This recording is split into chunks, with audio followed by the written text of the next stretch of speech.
Mesdames et messieurs, bonsoir. On se retrouve dans cette nouvelle édition de 22 heures. Voici les titres de ce soir. Séance solennelle d'ouverture de la première session ordinaire de l'année 2024 à l'Assemblée nationale.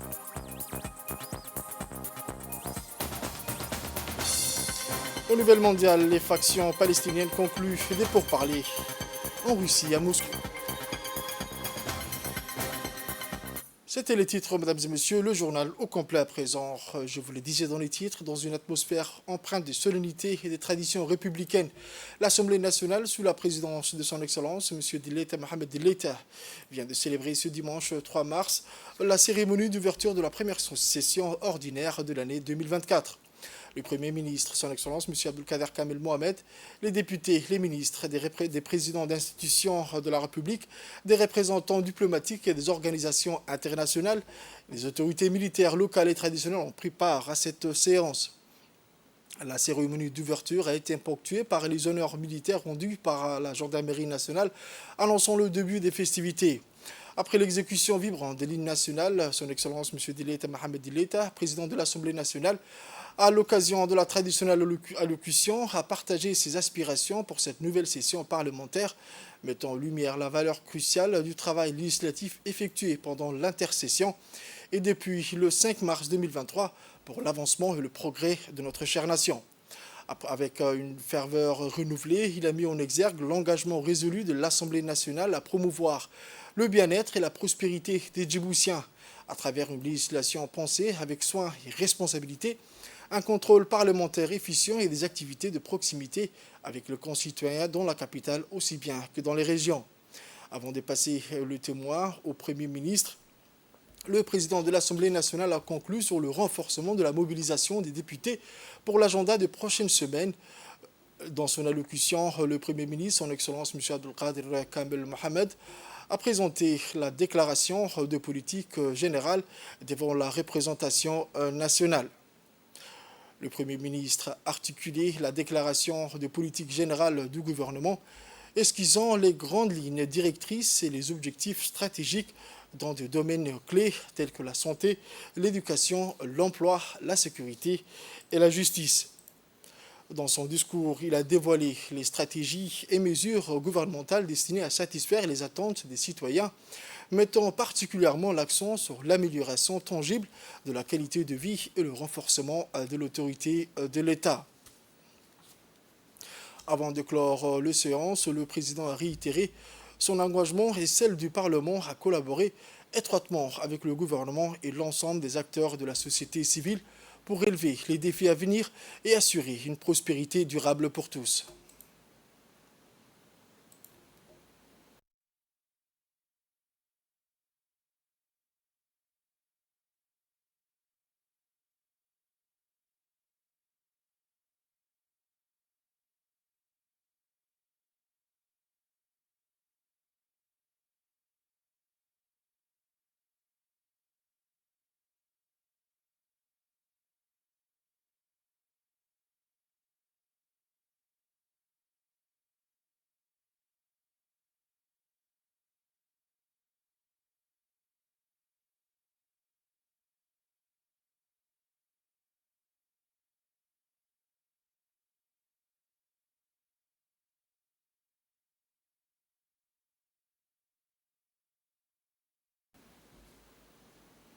Dans son allocution, le président de l'Assemblée nationale, son Excellence M. Dileta Mohamed Dileta, a dans son discours rappelé son périple dans tous les territoires djiboutiens. C'est avec un réel plaisir que je vous souhaite à tous et à toutes la chaleureuse et fraternelle bienvenue dans l'hémicycle national à l'occasion de la séance solennelle d'ouverture de la première session ordinaire du Parlement pour l'année 2024. L'institution parlementaire, comme le prescrit le rituel constitutionnel, vit au rythme des sessions ordinaires. Ces sessions qui se succèdent ont chacune leur propre spécificité. Et la rentrée parlementaire de ces premiers jours ouvrables du mois de mars 2024 ne diverge aucunement. Tout d'abord, cette première session ordinaire de l'année vient clore l'intercession du mois de février extrêmement chargée. Durant cette période, aussi brève qu'intense, la représentation nationale serait plongée au cœur de notre territoire pour prendre le pouls de nos concitoyens aux quatre coins du pays. Accompagné des membres du bureau de l'Assemblée et des députés de la région visitée, je suis allé à la rencontre de nos compatriotes résidant dans les chefs-lieux des 5 régions. Cette tournée intitulée « Participation citoyenne à l'action publique », nous l'avons entreprise dans une volonté de rapprocher les citoyens et la citoyenne à la politique en les associant avec les décisions qui les concernent, en leur expliquant les chantiers multisectoriels engagés actuellement par l'exécutif. Ce fut pour les députés comme pour les citoyens des opportunités pour engager des échanges importants, pour recueillir les aspirations, les préoccupations, envie de rechercher et de réfléchir aux solutions pérennes aux défis quotidiens de nos concitoyens. Avec mes collègues, j'ai pu écouter nos frères et sœurs, échanger avec eux. Première du genre et appelée à se multiplier à l'avenir, cette tournée nous a fourni des renseignements cruciaux. L'autre spécificité de la présente rentrée tient à ce qu'elle marque le premier anniversaire de la 9e législature. L'année dernière, le 5 mars, l'hémicycle renouvelé tenait sa séance inaugurale. Plus de 4 Djiboutiens sur 5 s'étaient identifiés au projet de société du chef de l'État et président de la République, son Excellence Ismaël Omar Guelleh. Nous avons été élus sur la base de ces programmes. Tout au long des 12 derniers mois, en partenariat optimal avec le gouvernement, la majorité présidentielle s'est attelée, dans la mesure du possible, à concrétiser les différents points spéculeux dans les programmes défendus par l'UMP. À cette fin, un strict respect des joutes démocratiques entre majorité et opposition, la représentation nationale a voté nombre de législations importantes. Elle a abrité des réunions de commissions conséquentes tant sur les plans quantitatifs et qualitatifs.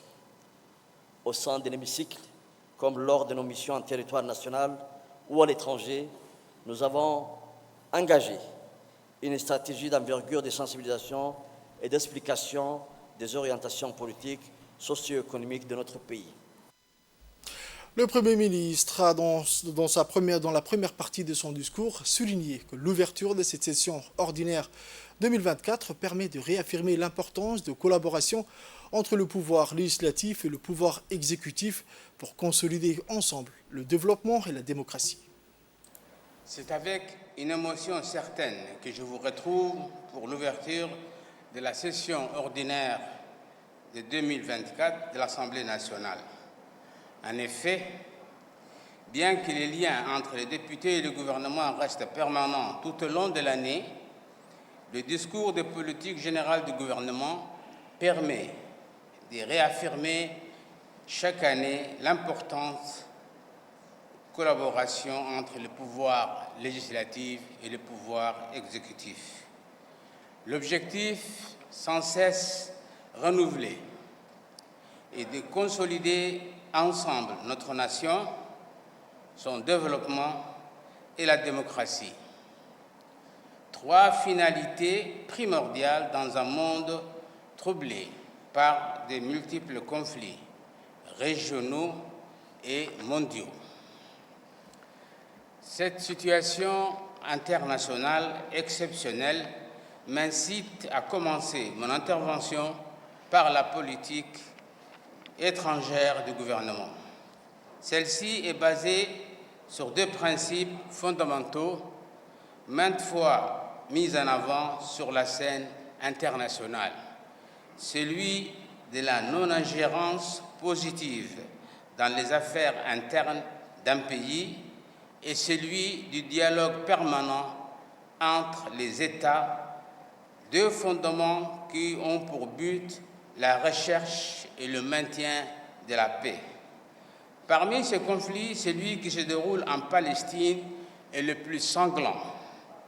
Il est celui qui nous accable le plus. Il est celui pour lequel le gouvernement a déployé tous ses efforts auprès de la communauté internationale pour que cessent les souffrances du peuple palestinien. Les interventions gouvernementales tendent également à permettre la création d'un État palestinien libre sans lequel aucune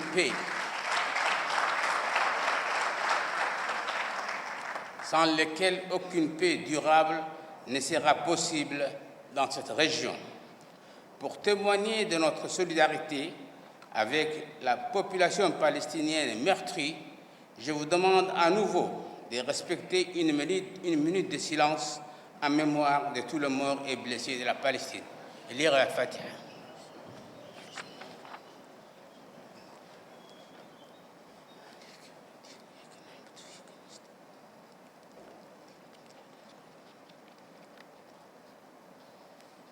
Amin. D'autres conflits plus proches, moins médiatiques sur le plan international, démontrent une fois de plus que ce sont les populations les plus faibles qui en souffrent le plus. Et pourtant, ce n'est plus un secret pour personne depuis longtemps. La guerre ne fait que des ravages et engendre la misère, alors que la paix engendre la prospérité. Mesdames et messieurs, c'est cette recherche inlassable de la paix que le président de la République promeut auprès des instances internationales. Avant même sa présidence de l'IGAD, et encore plus depuis son accession à ce poste, le chef de l'État démontre sans relâche et depuis longtemps son engagement constant pour la recherche de la paix. Avec ténacité et persévérance, il veut renforcer les échanges entre tous acteurs concernés qui le souhaitent, loin des interventions géopolitiques externes. Le Premier ministre, son Excellence, M. Abdelkader Mohamed Kamel, a ensuite rappelé l'objectif final de l'IGAD, qui est la coopération régionale et l'intégration économique entre les États membres. De la même manière qu'il a démontré dans le passé pour la recherche de la paix en Somalie, en facilitant la communication entre les différentes parties concernées, il souhaite toujours privilégier la conciliation entre ceux qui sont directement impliqués. Pour atteindre l'objectif final de l'IGAD, c'est-à-dire la coopération régionale et l'intégration économique entre les États membres, le président de la République engage cet organisme pour résoudre la gestion des conflits internes et externes des pays qui la composent par la promotion du dialogue. Le travail n'est pas simple, mais inlassablement, le président remet l'ouvrage sur le métier. Les écueils sont souvent nombreux, mais il ne ménage aucun effort pour faire aboutir le rétablissement de la paix au sein de tous les pays de l'Afrique de l'Est, depuis le nord jusqu'au sud, c'est-à-dire depuis le Soudan jusqu'en Somalie. Cette politique étrangère se reflète également dans la politique de coopération. Celle-ci est pareillement basée sur les discussions constructives avec tous les pays qui le souhaitent pour atteindre un objectif commun, la prospérité des peuples. C'est ainsi que Djibouti est disposé à coopérer avec tous les États qui feraient preuve de bonne volonté, de respect à l'égard de la République de Djibouti. Pour suivre l'évolution du monde moderne, la politique de la coopération évolue elle aussi avec de nouveaux partenaires qui le désirent. Le seul critère de sélection de cette coopération est l'intérêt du peuple djiboutien. Ainsi, tous les efforts gouvernementaux pour la paix et la coopération sont menés sans parti pris dans le respect mutuel et pour le bien de tous les habitants de la région. Les liens d'amitié qui sont alors tissés entre les différentes populations permettront de développer de façon durable les échanges économiques entre les peuples pour le bienfait de tous. La paix et la coopération procure à nouveau plus de richesses qui elles-mêmes pourvoient moins de souffrances aux populations les plus démunies qui souffrent le plus des conflits. Le gouvernement souhaite que les pays de l'IGAD puissent retrouver ce cercle vertueux afin que toute la région puisse développer son important potentiel économique et humain. C'est à cet environnement de paix et de coopération que Djibouti veut participer pour le bien de tous.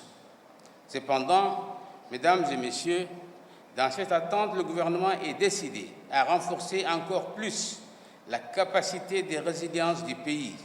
Celui-ci sera ainsi moins sensible aux aléas commerciaux, sanitaires et inflationnistes ou autres, comme nous les avons rencontrés en provenance de l'étranger au cours des dernières années. En effet, nous constatons encore aujourd'hui que les conflits, même éloignés, ont une incidence sur notre vie économique. Ainsi, la guerre au Moyen-Orient, qui nous touche fortement sur le plan sentimental, a aussi une incidence directe, quasi immédiate, sur notre activité économique et portuaire. En quelques semaines, le trafic maritime dans la mer Rouge a chuté par rapport à ce qu'il était au début du mois d'octobre, contrebalancé par une forte augmentation du trafic de transbordement de l'ordre de 35,7% vers les autres pays de la région. Cette baisse concomitante à celle engendrée par les difficultés régionales ont un impact très négatif sur le secteur moteur de l'économie nationale. Nous allons écouter à présent la troisième partie de l'allocution du Premier ministre, son Excellence, M. Abdelkader Kamel Mohamed. Voici ses propos. Les transports est en forte chute conjoncturelle, même si nous savons que les reprises restent proches. Cette réduction du trafic est mise à profit pour renforcer la compétitivité portuaire en accordant une attention particulière à l'entretien et la formation des personnels et des outils de transport et de transit. Le port a déjà réalisé des améliorations significatives en matière de gestion logistique. Ainsi, si en 2016, Djibouti était classé 134e sur 160 dans le classement mondial de l'indice de performance logistique, en 2003, il s'est classé à la 79e place dans le monde. De plus, selon l'indice de performance des ports à conteneurs, il est reconnu en 2022 comme le premier port d'Afrique subsaharienne et le 3e en Afrique et le 26e au niveau mondial, alors que 2 ans auparavant, il était au 61e rang mondial. Les espoirs restent donc grands lorsque la reprise mondiale sera là. Mais cette baisse du trafic maritime a quand même un autre impact négatif, indirect, immédiat, c'est celui sur les prix des produits de première nécessité. Aussi, dès à présent, le gouvernement, à l'approche du mois béni du Ramadan, a pris toutes les mesures nécessaires pour éviter les pénuries et les hausses injustifiées des prix. Une attention particulière est portée avec les commerçants sur les prix des denrées et des produits alimentaires et de première nécessité pour éviter tout impact sur les populations les plus défavorisées. Pour tous ces effets liés aux problèmes internationaux exogènes, le gouvernement est donc fermement décidé de tout mettre en œuvre pour augmenter la résilience nationale. Vous savez déjà que d'autres moteurs économiques sont déjà en cours de développement dans le but. Et j'ai fait référence au secteur des télécommunications, de l'énergie, du numérique ou des travaux publics et du bâtiment. Ils ont tous développé pour pallier à la réduction d'activité du secteur des transports et permettre une diversification de l'économie nationale.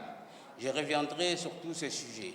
Mais auparavant, mesdames et messieurs, je vais attirer votre attention sur le nouveau secteur de développement que le gouvernement a retenu. Celui-ci deviendra un grand moteur de notre économie. Il s'agit du secteur financier et bancaire. Le potentiel de Djibouti pour développer un hub financier régional est grand. Nous le savons depuis longtemps. Une monnaie stable, librement convertible et transférable un réseau bancaire varié et ouvert sur le monde, une banque centrale vigilante pour garantir les dépôts des épargnants. Mais ce n'est pas suffisant dans le monde d'aujourd'hui pour se développer au niveau international et à la mesure des ambitions que nous avons dans le domaine financier. Le gouvernement veut en effet que Djibouti soit non seulement un grand pôle de développement régional, commercial, numérique, de transit, de transformation et de télécommunications, mais aussi financier. La République de Djibouti condamne fermement le massacre odieux commis par les forces d'occupation israéliennes contre des civils innocents qui attendaient une aide humanitaire dans le nord de Gaza, entraînant le martyre et la blessure de centaines d'entre eux. Djibouti réitère son appel à la communauté internationale pour adopter une position sérieuse et immédiate afin d'arrêter les crimes brutaux de l'occupation et son mépris pour le sang palestinien dans le cadre de son agression continue contre la bande de Gaza. Cela devrait garantir la protection du peuple palestinien et la fourniture d'une aide humanitaire d'urgence et médicale aux habitants du secteur de manière complète, sûre et durable et mettre fin au blocus oppressif, à la famine ou aux déplacements forcés auxquels ils sont soumis. En outre, la République de Djibouti réaffirme sa position ferme et constante sur la justice de la cause palestinienne et les droits légitimes du peuple palestinien, y compris l'établissement de leur État indépendant aux frontières au 4 juin 1967 avec sa capitale à Jérusalem-Est. Autre actualité de ce journal, c'est dans la journée du 3 mars 2024 que le ministre de la Défense chargé des relations avec le Parlement, son Excellence M. Hassan Omar Mohamed Burhan, et le chef d'état-major général des armées, le général de corps d'armée, le général Zakaria Cheikh Ibrahim Bor, ont accueilli le général Carsten Breuer, chef d'état-major de la Bundeswehr, armée allemande, dans la salle de réception de la Direction générale des relations internationales à l'hôtel des officiers Hassan Bassouma, d'où il a été accueilli avec les honneurs militaires dus à son rang par les personnels féminins de l'armée de terre, les éléments de l'armée de l'air et la marine nationale, ainsi qu'au rythme des hymnes nationaux respectifs qui ont été joués pour le groupe de la musique nationale présent à cet événement.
Cette visite de courtoisie a été l'occasion pour les deux parties de passer en revue l'état de relations bilatérales djibouto-allemand, les voies et moyens qui sont susceptibles de les consolider davantage également. Durant cette occasion, le ministre de la Défense chargé de relations avec le Parlement, son Excellence M. Hassan Omar Mohamed, a rappelé l'excellence des relations de coopération entre les deux armées, notamment en ce qui concerne la formation des militaires, et a souligné ainsi sa disponibilité à œuvrer davantage pour raffermir ces liens d'amitié. Au cours de cette rencontre cordiale et constructive, ils ont échangé des points de vue sur les questions régionales et internationales d'intérêt commun, ainsi que sur les opportunités de coopération futures. De sa part, le chef d'état-major de l'armée allemande, le général Carsten Breuer, a exprimé sa gratitude envers le ministre de la Défense et le chef d'état-major général des armées pour leur accueil bienveillant et a souligné l'engagement continu de l'Allemagne à promouvoir la coopération mutuelle dans tous les domaines.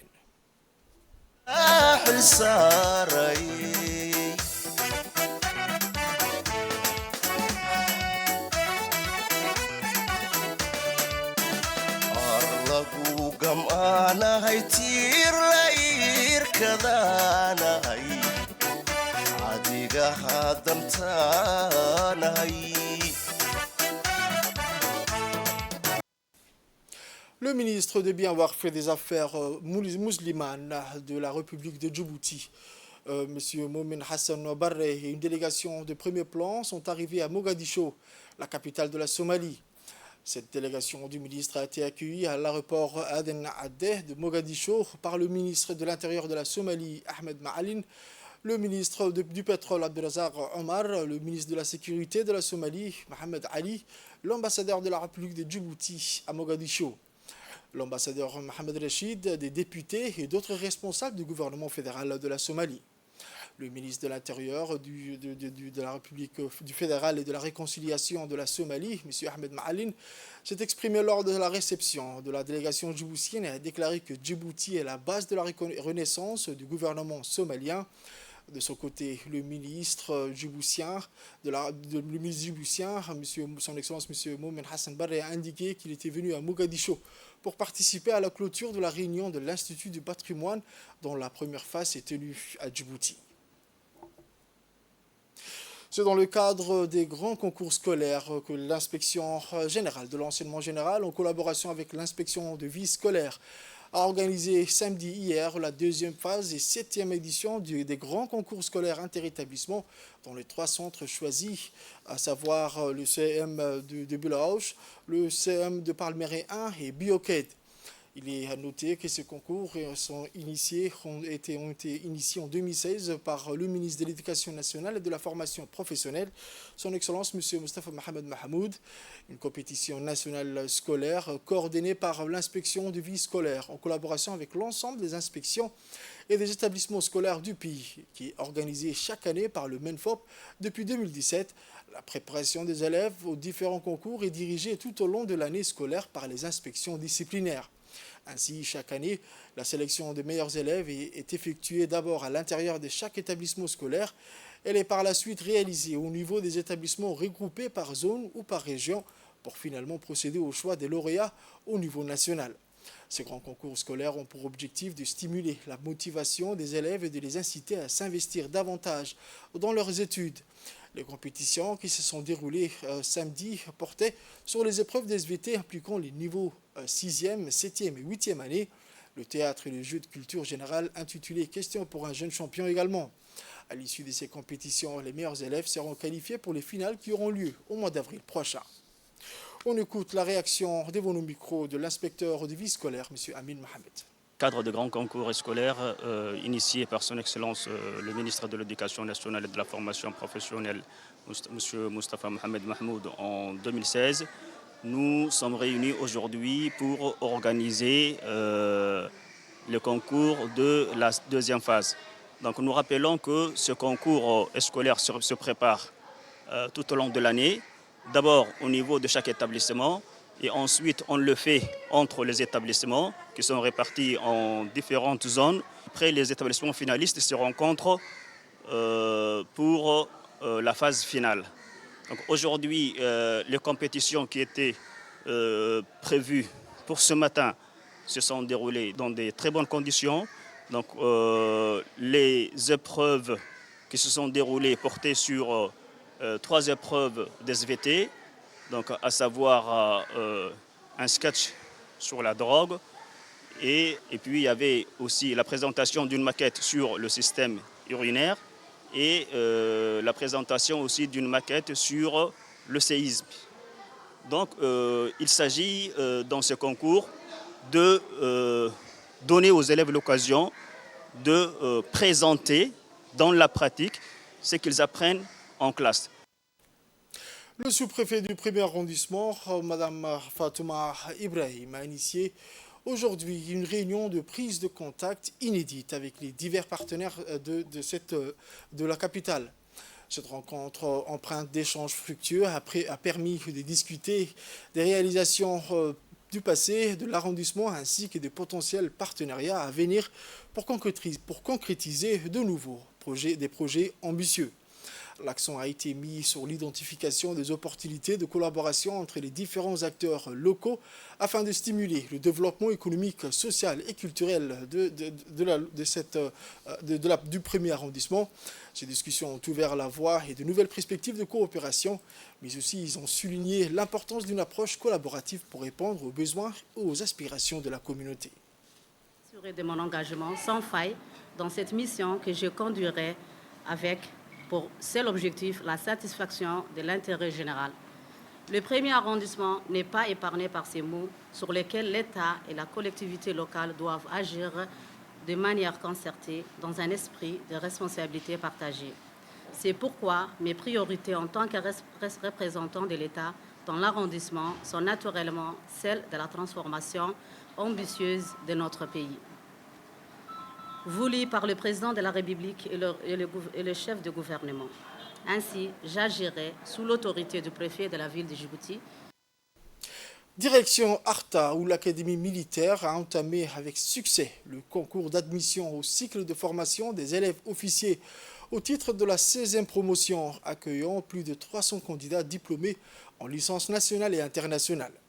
Ce concours, qui se déroulera sur 4 jours, a débuté avec l'épreuve du sport, où les candidats ont été soumis à des évaluations physiques rigoureuses.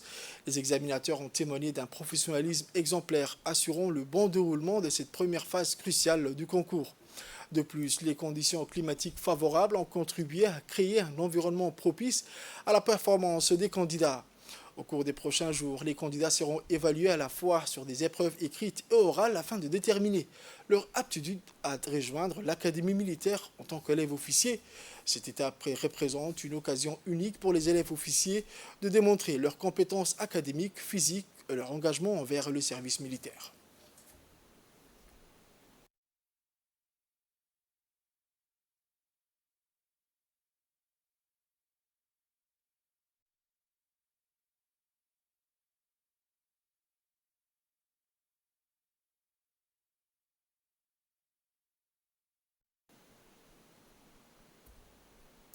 Sous l'égide du ministère de l'Éducation nationale et de la formation professionnelle, un atelier de formation et de sensibilisation sur le concept scolaire appelé « Jouer pour apprendre » a eu lieu mercredi dans la salle de bibliothèque de l'inspection régionale d'Ali-Sabié. Les informations et les enseignements véhiculés dans celui-ci s'inscrivent dans le cadre de la campagne de communication pour le changement social et comportemental. Et c'est en faveur de la petite enfance et l'éducation préscolaire. Ce rassemblement des différents acteurs de l'enseignement public a été co-présidé par la préfète adjointe, Mme Saïda Wabeli, et la directrice de l'enseignement public, Mme Loula Ali. L'inspecteur régional d'Ali-Sabié, M. Mohamed Aden Guélé, le coordinateur du programme national d'alphabétisation des adultes et représentant de l'Union nationale des femmes djiboutiennes, M. Abdullahi, le chef du projet de l'USAID, Jouer pour apprendre, une représentante du ministère de la Femme et de la Famille et une représentante de l'USAID. Notons aussi la présence de membres du comité de gestion communautaire de la ville de Aska. Ce projet noble et ambitieux n'est qu'à son début. Les résultats escomptés seront atteints. Présence à cette cérémonie de lancement de la campagne sur la communication pour le changement social et comportemental que nous organisons en collaboration avec les partenaires, notamment l'UNFD, le ministère de l'Éducation nationale et de la formation professionnelle et le ministère de la Femme et de la Famille.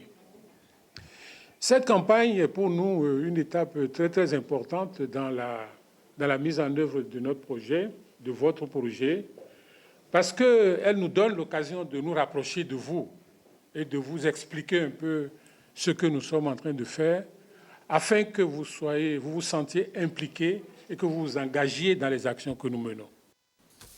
Dans une démarche visant à encourager l'activité physique et à renforcer les liens au sein de la communauté, l'annexe de RPP de Cheikh Moussa a organisé cet après-midi une course pour les jeunes des quartiers.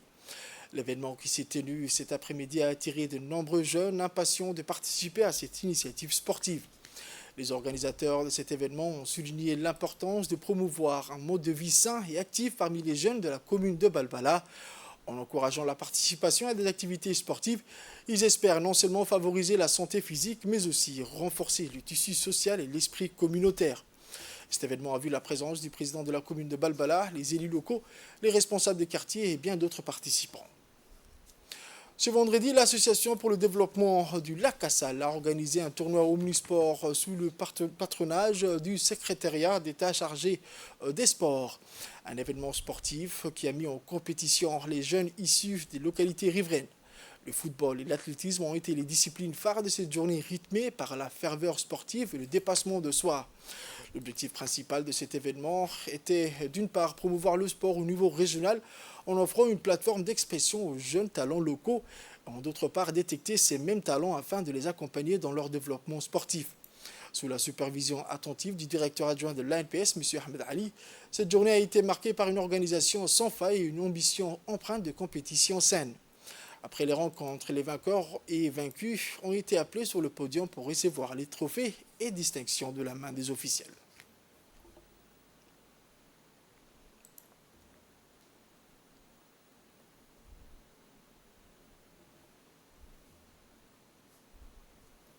Fait divers de ce journal, hier soir un incendie s'est déclaré au restaurant de l'hôtel La Siesta, qui avait loué une partie de son espace à des tiers.